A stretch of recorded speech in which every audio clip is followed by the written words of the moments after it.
Good morning world! Ayan, sobrang mahaba naman yung tulog ko, mga 7.5 hours. Pero ang stress ko sobra, ayun yung, ang dami kong pimples. Yung iba hindi kita, pero may pimples pa ako dito sa ilong. Tsaka dito sa tenga, ang sakit niya. Um, Today, plano kong magbike lang papuntang school. Tapos, si Ran, pinakausapan ko siya na i-print ako ng resume dun sa library. Nakakuha siya ng library card dito sa terrace mismo, libre lang.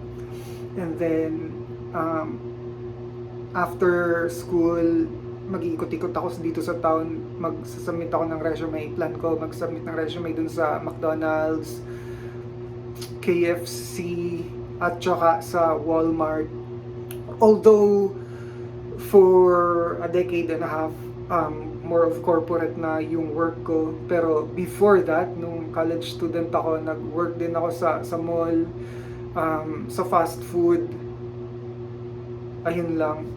So, I don't know if sa ganitong edad ko kaya ko pa yun, but it's a challenge. And, hindi naman tayo pupunta dito para hindi welcome yung mga ganong klaseng challenge. Kasama yun sa mga mental preparations natin sa pagpunta dito.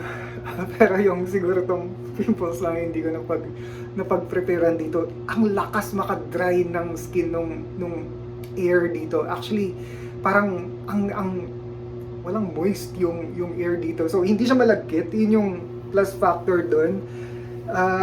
Hindi ka pinagpapawisan lagi, pero ang dry talaga ng skin mo sobra. Parang ayun, medyo rough siya sa face.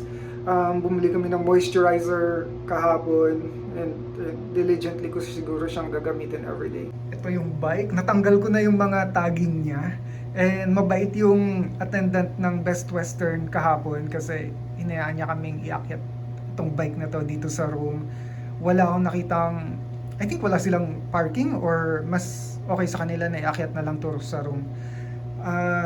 Ayan, ito na yung gagamitin ko today. May bus pass pa ako, good yun for 1 month. Pero since magbabike nga ako papasok at saka pa uwi, I think best na i-practice ko na siya para magamay ko na rin yung daan. Mahigit kalahati na nung bike trail yung na-bike ko papasok sa school.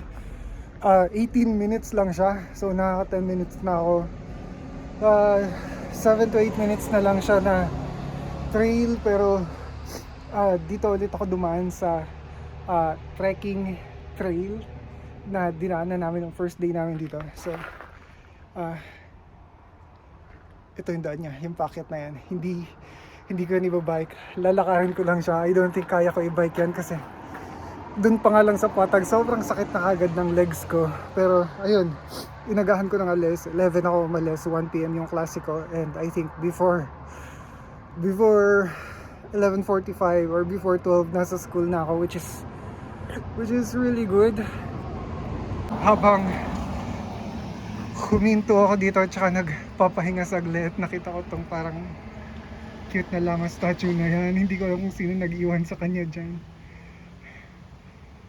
O baka may batang nakalaglag lang yan dyan and inayos na lang yung pagkakatayo para kung halimbawa balikan, makita ka agad nila.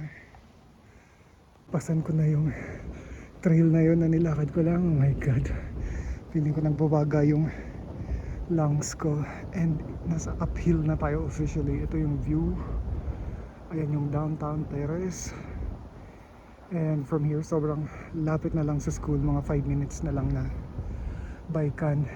1 PM yung klase ko and eksaktong 12 noon na, so meron pa akong mga 1 hour. And ayan, nakakakita na ako ngayon ng mga totoong Christmas tree. Mukha silang yung mga artificial na Christmas tree talaga na nabibili sa Divisoria. Sobrang kamukha talaga nila, pero ito talagang totoong dahon, totoong puno. At saka yung bunga nila, yung pine, ayan, totoo rin. Parating ako sa school 12:22 and ayan, na-park ko na yung bike ko dito with the cable lock. Hindi sila nagki-cable lock, I don't know. Pero ayun nga, iba nag-iwan din naman ng helmet dito, pero ako hindi ako mag-iwan ng helmet ko dyan, baka maulanan. I think dadaan muna ako sa library, I don't know. Gusto ko medyo magpa-late ng konti. I mean, gusto ko magpa-eksakto ng time ng konti. Ito yung itsura ng library nila. Sobrang laki and sobrang ganda ng design. Hindi lang ako makapagsalita ng malakas, baka masita ako. Ang weird, wala masyadong tao ngayon. Kahapon nung nandito ako, maraming mga estudyante. Pero kasi siguro dahil break time or vacant yung time na yun kahapon. Ngayon kasi patapos lahat ng klase around 1 p.m. So dito lang muna ako. Meron pa akong 30 minutes. Ang lala ng pagka-dry ng skin ko. Grabe, sobrang nakaka-dry dito. Seryosohan talaga yung moisturizing. Tapos na yung klase namin and natapos siya in just 45 minutes. First day pa lang naman, so discussion pa lang ng syllables, setting of expectations. So ngayon pabalik na ako sa Best Western. Hindi na print ni Ran yung resume ko, so pupunta pa muna kami sa library, magpapaprint, and then goal ko at least makapag-submit ng resume sa 5 companies, iba-ibang companies.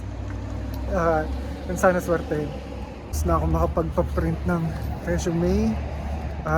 Hindi sasama sa akin si Ran, may iwan siya dito sa library. And iba to sa library ng school at ito yung library ng city mismo. Although magkasing laki sila, sobrang ganda. Nakita ko na hiring yung McDonald's nung nakaraan, so I think yun na lang rin yung unahin ko. And nasa gitna naman na siya ng town center, so mabilis na lang siguro yun kapag inisa-isa ko na yung mga establishments doon para bigyan ng resume ko. And ayun, sana swertehin kasi last night na namin to sa downtown. Kailangan na naman namin bumalik dun sa White Bear Lodge, and although may bike naman ako, so I think kaya ko nang magpabalik-balik dito sa downtown every day. Nakakadalawang resume na ako, isa sa Tim Hortons at saka isa dito sa dyan sa Bear Inn. Ayun, sabi nila tatawagan na lang daw ako. Sana tumawag sila. Malapit na ako sa McDonald's and sasamit din ako ng resume doon. So ang ginagawa ko, pumipila lang ako dun sa counter, tapos pag turn ko na, imbis na order ako, sabi ko na yun nga, gusto ko mag-apply for a job. Tapos ayun, nag-entertain naman sila, tinatawag nila yung manager nila or yung person na in charge for that shift. Tapos ayun, kinukuha nila yung resume, tapos konting interview, tanong-tanong, ganyan. Ayun, mabilis lang. Normally pag mabilis lang, feeling ko hindi talaga sila interested sa akin. Ayan, lahat ng mga nakikita kong restaurant dito na may post na ganyan, we're hiring. Pinapasok ko and pinagsasubmitan ko ng resume.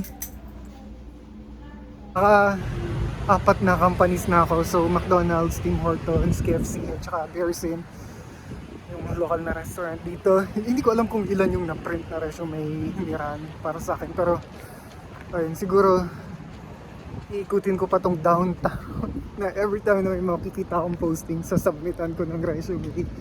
And then may mga mabilis na interview, chika-chika lang, tapos sabihin nila tatawagan na lang. Ganun lagi dito. Well, so far sa experience ko na, dami ko nang na pagbigyan ng resume. I think babalik na muna ako sa library. So yun nga, medyo maliit lang kasi talaga yung downtown.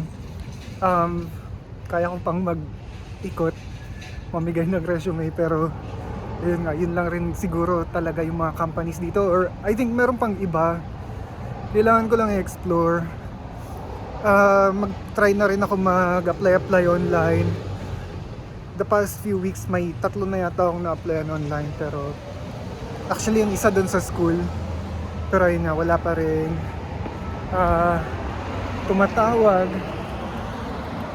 Habang nasa Save on Food kami na, well, nakapag-apply din ako sa Save on Food online, Pero habang namimili kami doon ng for dinner tonight, tumawag yung taga Marks and in-schedule nila ako for interview this Friday, 12 noon. So, sana swertehin. Well, I think yun na lang muna for today. Kita-kits ulit next vlog. Bye-bye.